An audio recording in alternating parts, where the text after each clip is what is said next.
Welcome to B S tuition classes. चलिए आज फिर से लेके आया हो इतना इंपॉर्टेंट क्वेश्चन आंसर्स क्लास 11 के एक पोइम है father to son, English book की हॉर्नबिल। तो बहुत ही इंपॉर्टेंट और शॉर्ट क्वेश्चन आंसर्स आपके लिए लाया हो, लास्ट तक बने रहिएगा। और अगर ये स्टोरी, ये पोइम के बारे में अगर आपको पता नहीं है तो डिस्क्रिप्शन में आपको मिल जाएगा वीडियो, वो वीडियो पूरा देखें तभी जाके आपकी स्टोरी पता चलेगा पोइम। ठीक है, शुरू करेंगे। लेकिन शुरू करने से पहले 2015, 16, 17, 2012, 13 हर साल का कॉमन क्वेश्चंस आपको यहाँ पर मिल जाएगा। ठीक है, लेकिन उससे पहले मैं बता देता हूँ कि अगर आप लोग पहली बार इस चैनल पे आए हैं तो please be S tuition classes को सब्सक्राइब करें, लाइक करें, कमेंट करके बताइए कि वीडियो कैसा लगा। अगर कुछ और भी चाहिए तो मुझे बोलिएगा, मैं बिल्कुल आपको दूंगा। ठीक है, और अपने फ्रेंड्स को भी शेयर कीजिएगा ताकि वो भी इस वीडियो का फ़ायदा ले सके। ठीक है, और आपको रिक्वेस्ट रहेगा कि मेरा जो ये वीडियो है आप दोबारा कॉपी करके वीडियो मत बनाइएगा। ठीक है ना। तो थैंक यू। चलिए शुरू करने से पहले इसका जो समरी है वो पहले बता देता हूँ, तभी जाकर आपको ईजी लगेगा। देखिए, टोटली हिंदी में समझाऊंगा आपको समरी। क्या है समरी? कि ये जो पोइम है father to son by Elizabeth Jennings, याद रखिएगा। ठीक है ना, ये जो है एलिजाबेथ जेनिंग्स, इसको याद रखिएगा। पॉइंट है, कहता है कि एक कविता जहाँ कभी एक पिता और उसके पुत्र के बीच पीढ़ी के अंतर का वर्णन करता है। जेनरेशन गैप के बारे में बता रहा है यहाँ पर, देखिएगा।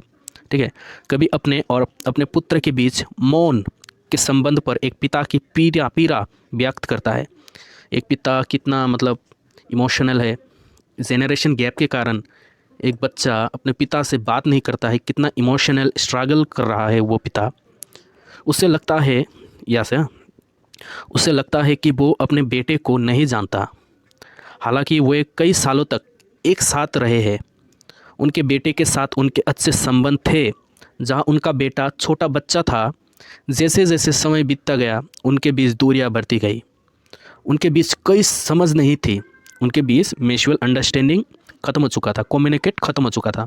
पिता अंतर को नज़रअंदाज करने और अपने बेटे से की गई किसी भी गलती के लिए क्षमा करने के लिए तैयार थे।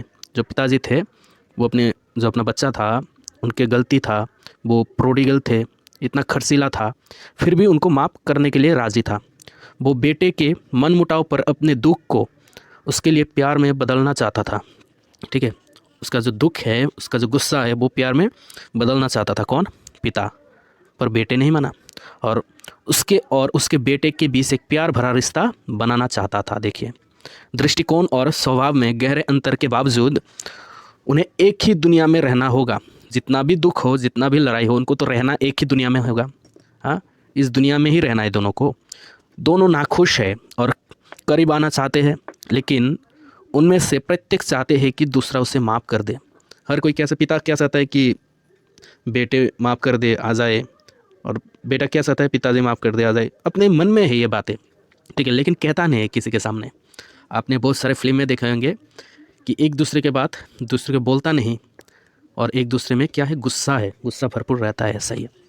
तो चलिए, समझ में आ गया होगा इसका जो समरी है। तो चलिए क्वेश्चन आंसर्स का शुरू करते हैं, और भी आसानी से समझ में आएगा आप लोगों को। सब्सक्राइब कर लिया होगा आप लोगों ने। तो चलिए, what is the father's greatest wish for his सन?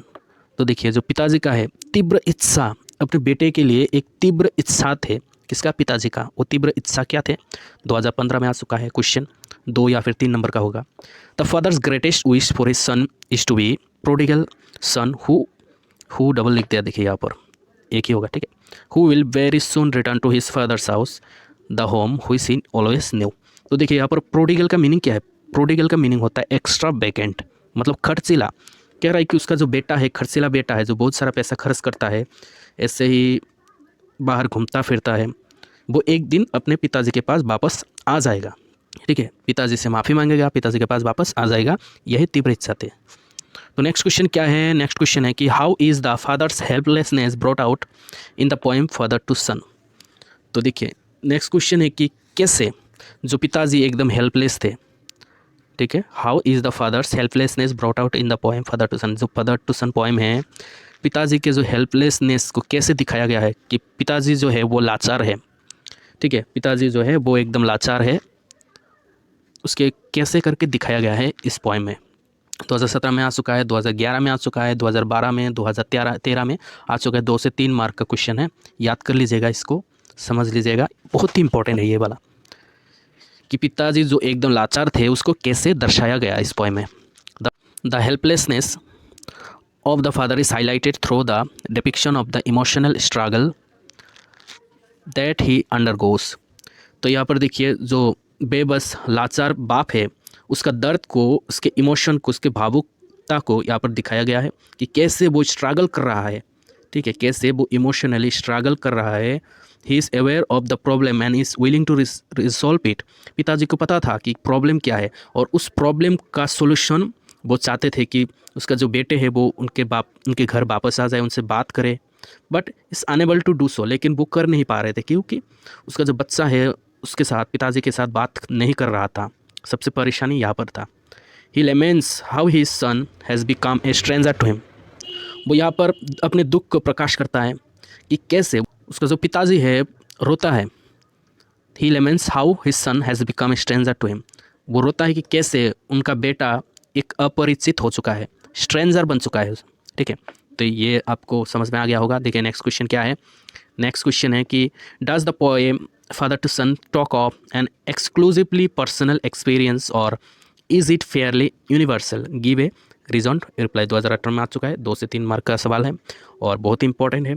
सवाल को समझिए। सवाल में क्या कहा कि जो फादर टू सन है जो बताया जा रहा है, क्या ये एक व्यक्तिगत अनुभव है, क्या एक पर्सनल एक्सपीरियंस है, क्या हर ये फादर और सन जो है ये सिर्फ एक पर्सनल एक्सपीरियंस है या फिर एक सार्वजनिक है इशू है, यूनिवर्सल इशू है, हर एक फैमिली में होता है ये वाला, ऐसा है या फिर एक पर्सनल चीज़ है, ठीक है। तो यहाँ पर आंसर में क्या बताए कि यहाँ पर देखिएगा आंसर में द एक्सपीरियंस में भी पर्सनल। जो एक्सपीरियंस यहाँ पर दिखाया गया है, अनुभव जो दिखाया गया है वो पर्सनल है, ठीक है, but not exclusive, it is Fairlie universal. लेकिन यहाँ पर फिर भी बोला गया कि ये सार्वजनिक भी है।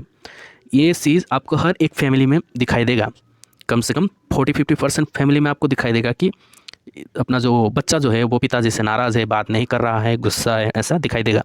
This type of situation is called generation gap. और इसको क्या बताएंगे आप? इसको जेनरेशन गैप कहेंगे। जो पिताजी का उम्र है और बच्चा का उम्र है, बहुत सारा गैप है। पिताजी जो है वो पुराने ज़माने के ख्यालात के हैं और जो बच्चा है वो नए ज़माने के ख्यालात के हो गए। तो इसी वजह से जेनरेशन गैप आ जाता है, बातचीत नहीं करता है। The son thinks of his father to be old tradition. देखिए फिर से वही है कि बच्चा सोचता है कि जो पिताजी है वो पुराने ख्यालात के हैं। While the father find his son to be quite updated with the present to which he cannot match. तो इसीलिए बच्चे के साथ जो पिताजी है वो मैच नहीं कर रहे थे, अपडेटेड थे बच्चे। So with the passage of time there is a large distance between them. तो समय ऐसे समय बीत चुका था कि उनके बीच में एक बड़ा सा क्या आ गया था, जेनरेशन गैप आ चुका था, डिस्टेंस आ चुका था।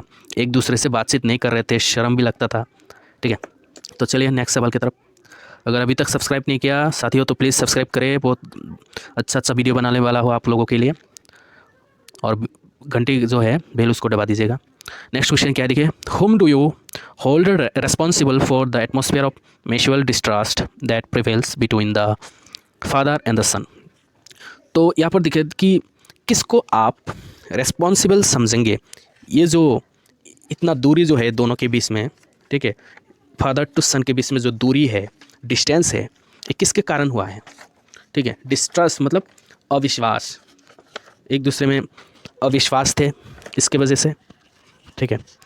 जिन दोनों में जो दूरी आ चुका है, अविश्वास आ चुका है, ठीक है, डिस्ट्रस्ट आ चुका है, तो इसका वजह कौन होगा, कौन है इसका वजह?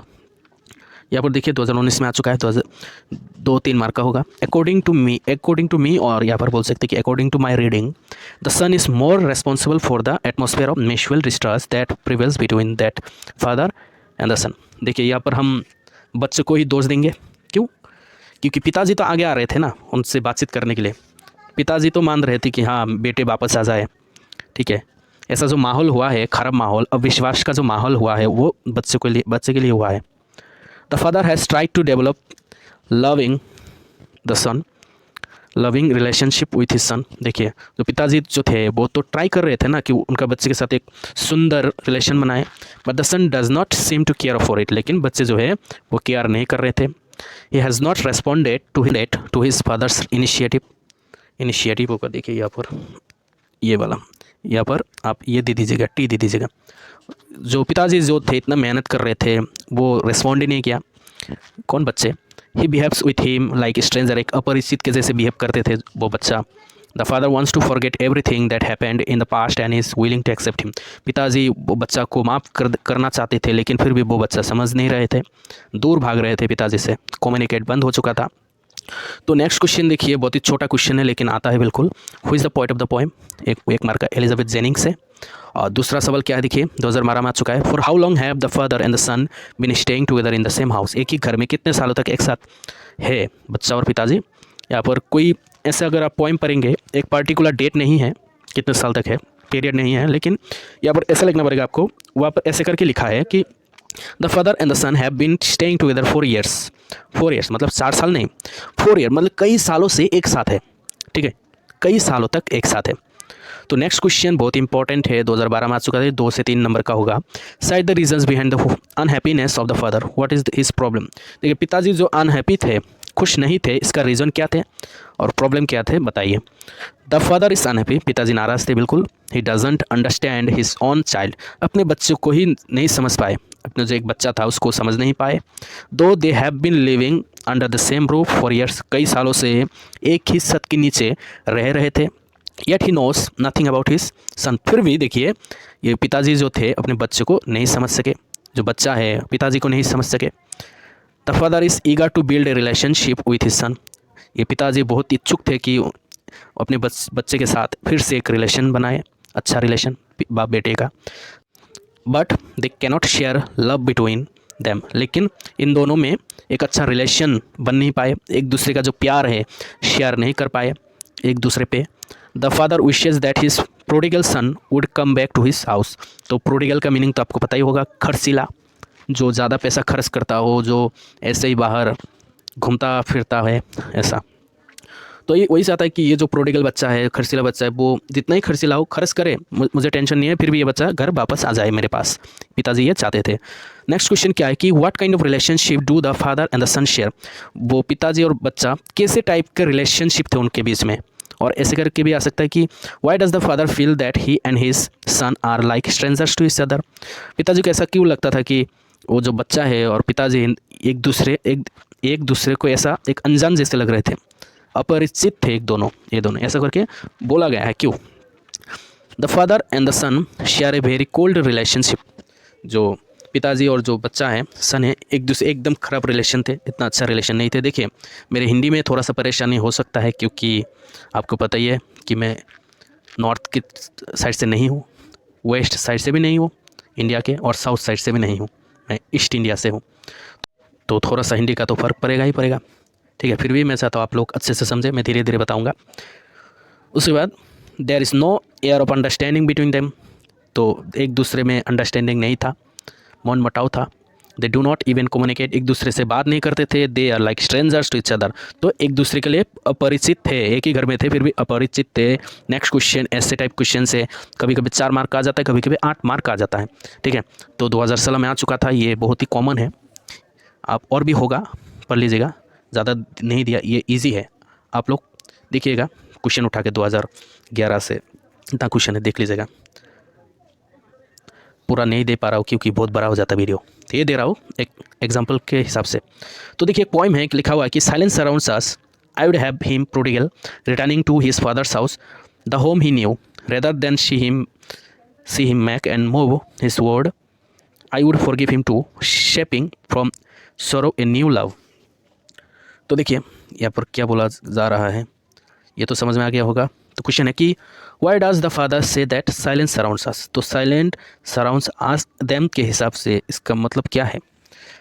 The father says so because there is no communication at all between the father and the son, तो यहाँ पर इसीलिए बोला कि हमारे चारों तरफ साइलेंट ही साइलेंट आ चुका है, एकदम खामोशी भरा हुआ है चारों तरफ। ऐसा क्यों बोला, क्योंकि उन दोनों के बीच में जो कम्युनिकेशन है, बातचीत है, वो बंद हो चुका था, इसीलिए। नेक्स्ट क्वेश्चन क्या है, does the speaker want his son to belong to his different world, क्या जो स्पीकर है, जो पिताजी है, वो क्या चाहते थे कि उनका बच्चा एक दूसरी दुनिया के जैसे बने, एक विदेशी बच्चे की तरह बने, क्या चाहते थे, क्या वो चाहते थे कि वो बच्चा मेरे से दूर रहे, बिल्कुल नहीं चाहते थे, no, the speaker doesn't want his son to belong to a different world. Next क्या है कि what can be shaped out the sorrow, देखिए जो दर्द था, दुख था, इमोशनल थे, उनमें से बाहर होके क्या बन सकता है, क्या आकार लिया जा सकता है। ये दुख से, दर्द से निकल के क्या आकार ले सकते हैं बच्चा और पिताजी। ए new love can be shaped out of the सरो। ये जो दुख थे, दर्द से इससे निकल के क्या आकार दे सकते हैं, इसका प्यार, इन दोनों में एक प्यार भरा रिलेशन का आकार दे सकता है। ठीक है, next question, find the word in the passage that means extravagant. देखिए एक्स्ट्रावेगेंट एक वर्ड होगा, एक्स्ट्रावेगेंट एक मीनिंग है, एक्स्ट्रावेगेंट का मतलब होता है खर्चीला। इसका एक वर्ड पोएम में दिया गया है, वो वर्ड निकालिए, वो वर्ड है प्रोडिगल, आपको मिल जाएगा। ठीक है, तो देखिए और 4 मार्क का लास्ट क्वेश्चन है। उससे पहले प्लीज़ सब्सक्राइब करें, लाइक करें, बेल बटन को दबाइए, दोस्त के साथ शेयर करें। ठीक, और अगर ये क्वेश्चंस अगर आप देख लेंगे ना, और कुछ भी आपको पढ़ने का ज़रूरत नहीं पड़ेगा, 110% कि ये कॉमन आएगा ही आएगा, यहाँ पर से आपको फुल मार्क्स मिलेगा। What idea do you from the coated lines. ये जो कोटेड लाइन्स दिया गया है ना, इससे आप क्या क्या समझते हैं, क्या आइडिया मिलता है आपको। The coated lines bring out the agony of a father who has lost all kinship with his son. तो देखिए ये जो कोटेड लाइन्स है, इससे आपको जो पिताजी का जो दर्द है, गुस्सा है, उसका पता चलता है। ठीक है, जो किनशिप है, जो रिलेशनशिप है पिताजी का और बच्चा का, वो लॉस्ट मतलब खो चुका है। वो इज़ नाउ ग्रोन अप, जो बच्चा है बड़ा हो चुका है, पिताजी के साथ जो रिश्ता है वो ख़त्म हो चुका है। The son lives in his own world, जो बच्चा है वो अपने आप ही जी रहा है, अपने ज़िंदगी में जी रहा है, पिताजी के साथ बातचीत भी नहीं कर रहा है। He has no feelings of any relationship with his father, और न पिताजी का ऊपर एक कुछ भी फीलिंग्स नहीं है। The father bitterly feels pains of this emotional separation, जो पिताजी है जो अलग रह रहा है, पिताजी अपने बच्चे से दूर, इसका जो दर्द है, अकेला अकेला दर्द को भोगना पड़ रहा है। He wants the same kind of bond with his son as he had when the son was little child. पिताजी चाहते हैं कि जब ये बच्चा छोटा था, छोटे में जैसा रिलेशन था एक बाप और बेटे का जो रिलेशन होता है, इतना मासूम रिलेशन होता है, वैसे का वैसे सेम टू सेम रिलेशन चाहता है पिताजी। ठीक है, instead of coming together they are drifting apart, there is gap understanding and communication. तो एक दूसरे के मिलने के अलावा, ठीक है, एक दूसरे के जो रिलेशन है वो अच्छा करने के अलावा ये लोग क्या कर रहा है, जेनरेशन गैप ला रहा है, दूर भाग रहा है, एक दूसरे को नहीं समझ रहा है। ठीक है, तो यही है परेशानी। तो अगर ये इन्फॉर्मेशन आपको अच्छा लगा, अगर थोड़ा सा भी हेल्प हुआ, तो प्लीज़ BS ट्यूशन क्लासेस को लाइक करें, और इंस्टाग्राम, फेसबुक पेज, और यहाँ पर क्या बोलते हैं इसको, टेलीग्राम, BS ट्यूशन क्लासेस करके ये सेम नाम का चेक करके ग्रुप को ज्वाइन कर लीजिएगा। Thank you so much.